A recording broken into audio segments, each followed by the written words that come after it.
What's up mga ka-RM? Ayan, welcome back sa RM Hobby Collection. So today guys, mag-unbox ulit tayo ng another figure.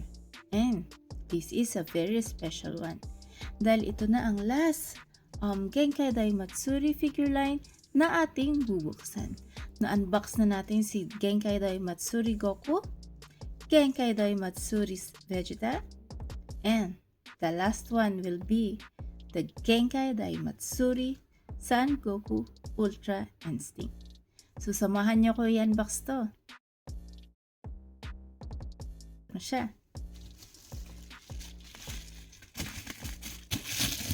Ayan. So guys, kita nyo naman, well-packed pa rin ang ating figure. So, naka-take bubble wrap with a brown box para maging protection din siya sa ating figure. Ayan. From top to bottom. Ayan. Tara, buksan natin. Buksan na natin siya. So, later guys, magre-review ulit tayo kung sino yung pinaka-astig sa atin, pinakamaganda sa tatlong Genkai Daimatsuri figures. Ayan. So, ayun. Ayan. Same ulit siya.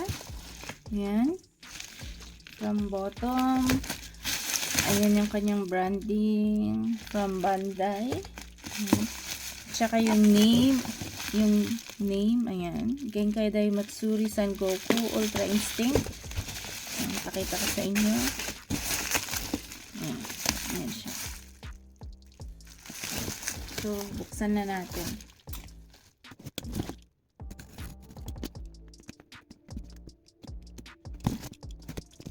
So, eto na siya.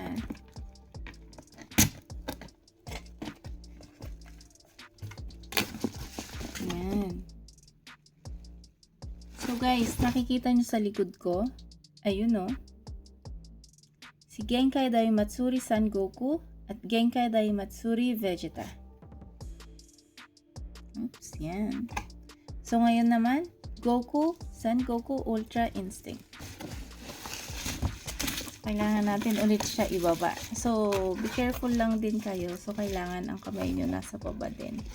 Para bumaba yung figure natin. Yan, hinihila ko lang siya. So, ito na siya.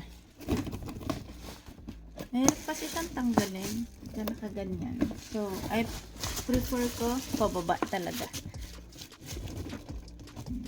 Anyway, nakasupport naman yung legs natin sa figure. Tanggalin lang natin tong brown box. Ayan. So, ito na siya. Wow! Ito yung kanyang top. Back. This is the back of the box. Ayan. Ayan siya. Wait lang. Ayusin lang natin ang ating ilaw. So, ito siya guys. Ayan. From the top, the back, the front. Ito yung front. From the side.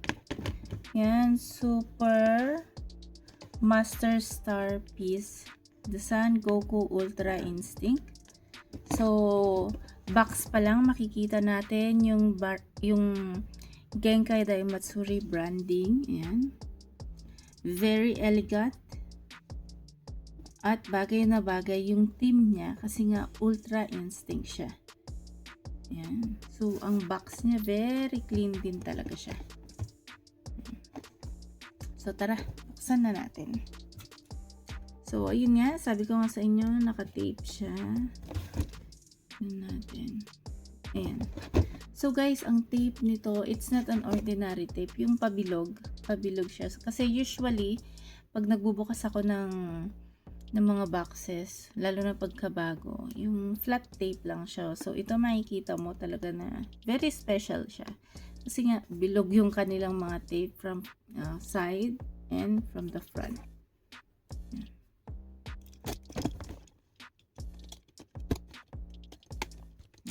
So, guys, tignan nyo naman. Yung figure. Sa box pa lang, guys. Makikita nyo na yung figure natin. Box pa lang, pang display na. 'Di ba? So, sa mga Dragon Ball fanatic dyan, collectors, dapat meron din kayo nito.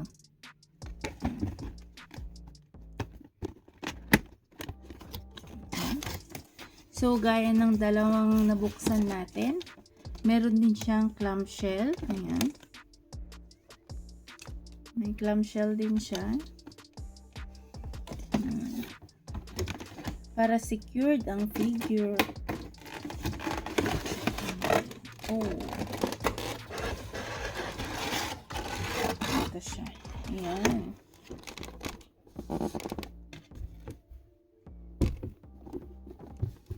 So, bago natin buksan, clamshell pa lang, makikita na natin yung figure. And then, naka-sealed din siya.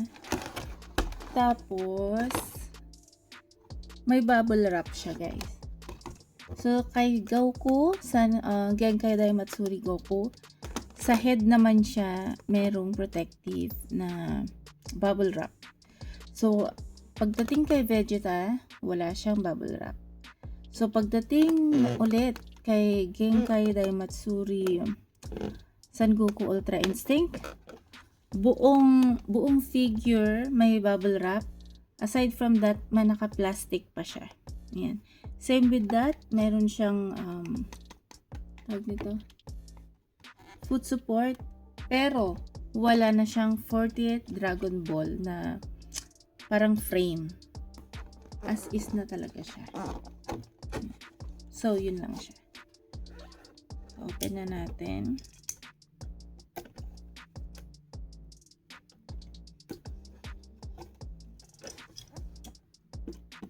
And yung tape nito, guys, ewan ko. Sealed siya ha. Yung tape niya paikot. Unlike sa mga nabuksan nating first two Genkai Daimatsuri figures, from side, gitna, and sa bottom. Itong figure na to, naka-tape siya overall. So, very well protected talaga siya. Ewan natin kung anong meron kay Ultra Instinct.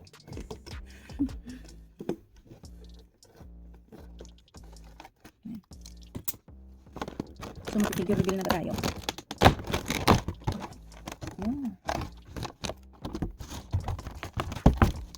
Ito na siya, guys. Ayan. So, guys, gaya ng sabi ko, naka-bubble wrap siya. And then, may protective plastic din siya. Wait lang.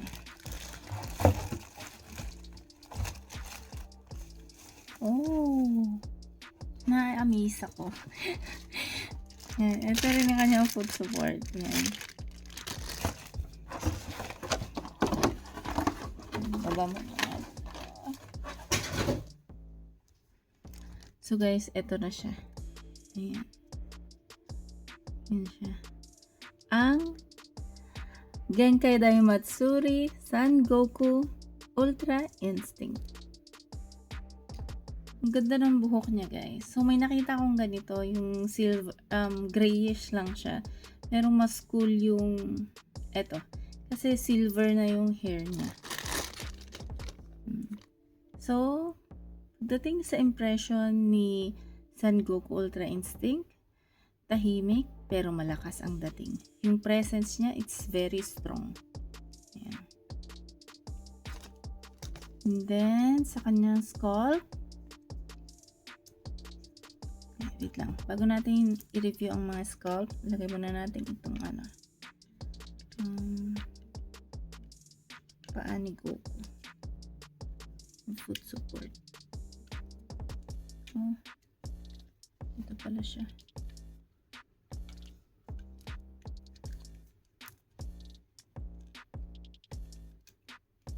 Mali.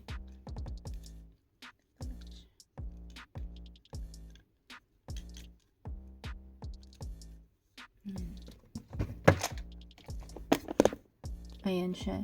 So guys, nakikita nyo tumatayo si Goku. Try natin maski walang foot support.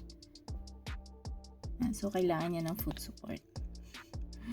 So guys, diba, meron kasi mga figures na kahit walang support yan, tatayo pa rin yan. So, ayan siya guys. So, nakikita nyo ang pagkaka-sculpt ng hair. Ayan.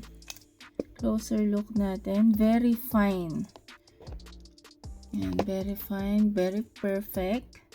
Pero, siguro isa, ano lang to. So, ayan. Nakikita nyo yun sa loob. So, yan. Ito. Siguro may, meron siyang malit na uwang, pero hindi naman siya uwang. Lining siya. Malalim kasi yung pagkaka-carve ng kanyang hair. So, maloob talaga siya. Pag, sa unang tingin, makikita mo na para siyang damage. Pero, hindi guys. Yun yung carvings ng hair ni Son Goku. Ayan siya. Nakita niyo ba to? Ayan. Yung malalim na part dito. So, biglang tingin nyo, akala nyo magkahiwalay yung hair. Pero hindi. Dahil yun sa pagka-carve ng linings ng hair spike ni Goku. Ayan. Nakikita nyo mga line, di ba? Ayan. So, overall, okay siya yung hair. Ayan, yung hair niya, okay. And, in fairness, pati yung tenga niya, detailed din. So, pantay naman yung ears niya. Ayan. So, makikita mo sa kanyang hair, very flowing, very sharp. Ayan. Ang face, very calm, well-focused, and emotionless. Ayan. So, it is a perfect representation of Son Goku Ultra Instinct. So, sa kanyang katawan, sa kanyang body, ayan. Diba? Very silent lang siya. Sabi nga nila, tahimik pero mapanganib. Ayan. So, according naman sa kanyang color, sa kanyang shadings, ayan. Masasabi ko, okay lang din siya. Ayan. Ako kasi mas fan ako guys pagka ganito yung figures na aking binubuksan. Para siyang, tawag nito. Diba, magkatapos na siyang lumaban, ayan. So, very well amazed ako pagka ganito yung figures, lalo na yung mga damit niya. Yung pants niya, butas-butas, ganyan. Mas gusto ko yung figure na ganun. Kasi mas astig siya tignan, lalo na yung colors niya, very perfect, ayan. So, hindi siya red guys ha. Hindi siya red. So, adjust natin yung light. Ayan.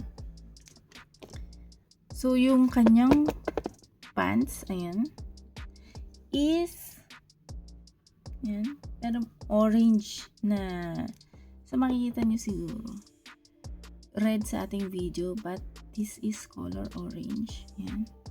Nilayo natin. Ayan. The same lang din pala. Ayan. Silver gray hair. Ayan. Very gradient. Muted skin tone. Ayan. Yung skin niya iba rin. Serious look. No paint bleed. Ayan. Very fine. Very perfect.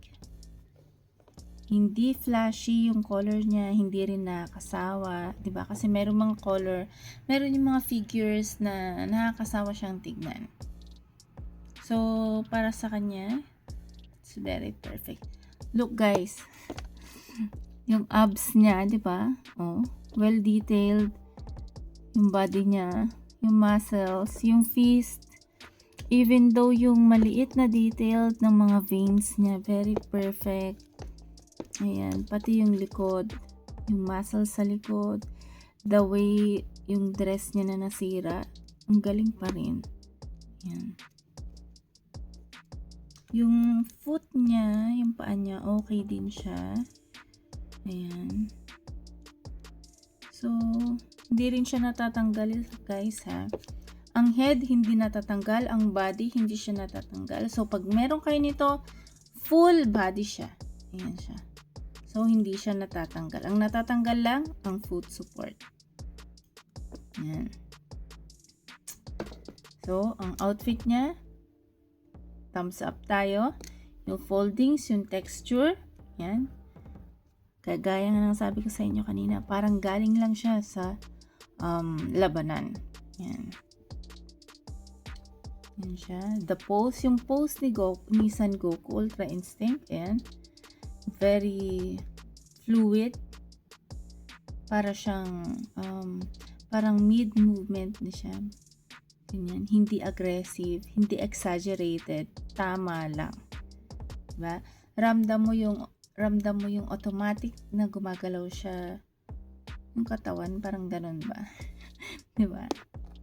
So, balance at stable ang kanyang dynamic and instant. So, comparison na naman tayo, guys. So, ito na. Pagsasamahin ko na yung tatlong Genkai Daimatsuri figures. Ayan. Susubukan ko, guys. Susubukan ko na pakita sa inyo. Maliit lang kasi yung space natin. Pero susubukan ko pakita sa inyo yung ano natin. Mga figures. Nang malayuan na lang. Sige. Ayan. Hindi natin siya kayang ilagay. So, ayan siya. So, ito siya. So, para ko na siyang baby, guys. Ayan. Pero guys, alam niyo ba, ang pinakamabigat pa rin, ito, Son Goku, first one, yung una nating inopen, mas mabigat pa rin siya. Ang pinakamagaan si Vegeta siguro para sa akin. At saka last, ito. Ayan. So, pwede natin na siyang itayo dito. Ayan. Lalayo na lang natin yung ating camera.